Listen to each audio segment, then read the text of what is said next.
Ngerjain skripsi itu kan kadang rasanya kayak mendaki gunung ya. Udah capek-capek, di ujung ada daftar pustaka yang rasanya jadi rintangan terakhir yang paling nyebelin. Tapi gimana kalau saya bilang bagian yang sering banget kita anggap remeh ini justru adalah senjata rahasia kamu? Yuk kita bongkar bareng-bareng kekuatan tersembunyi di baliknya. Nah, ini nih, rasanya udah familiar banget kan?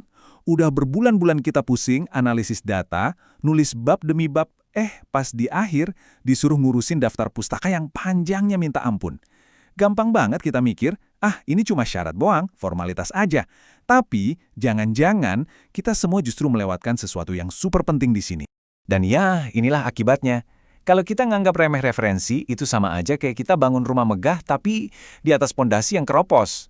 Kelihatannya bagus dari luar, tapi gampang banget goyah. Serius deh, banyak banget skripsi yang idenya brilian jadi kelihatan lemah cuma gara-gara pondasinya nggak kuat.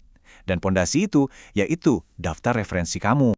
Oke, jadi gimana kalau kita ubah cara pandang kita sekarang? Coba deh, jangan lihat referensi sebagai daftar tugas yang nyebelin.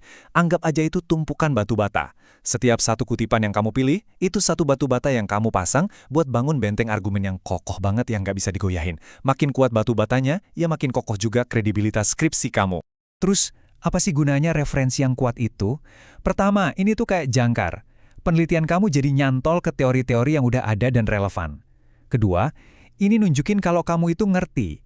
Kamu paham konteks besar dari bidang yang kamu teliti. Ini penting banget buat naikin kredibilitas karya kamu secara drastis. Dan yang nggak kalah keren, referensi yang beragam itu bisa jadi kayak kacamata baru.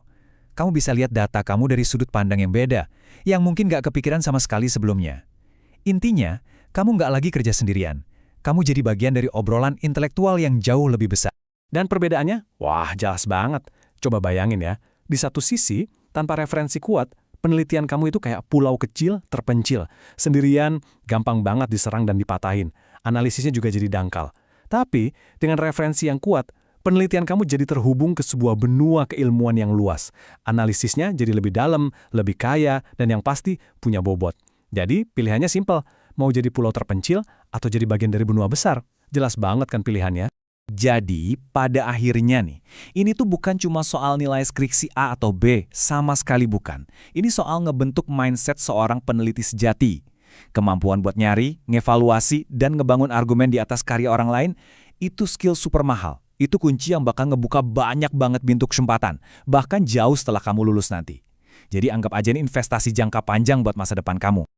Oke, jadi sekarang pertanyaannya udah bukan lagi kenapa referensi itu penting. Kita semua udah tahu jawabannya kan?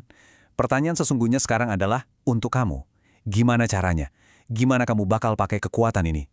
Sumber-sumber mana yang bakal kamu jadiin pondasi buat mengubah skripsi kamu dari yang tadinya cuma tugas akhir, jadi sebuah karya yang benar-benar bisa kamu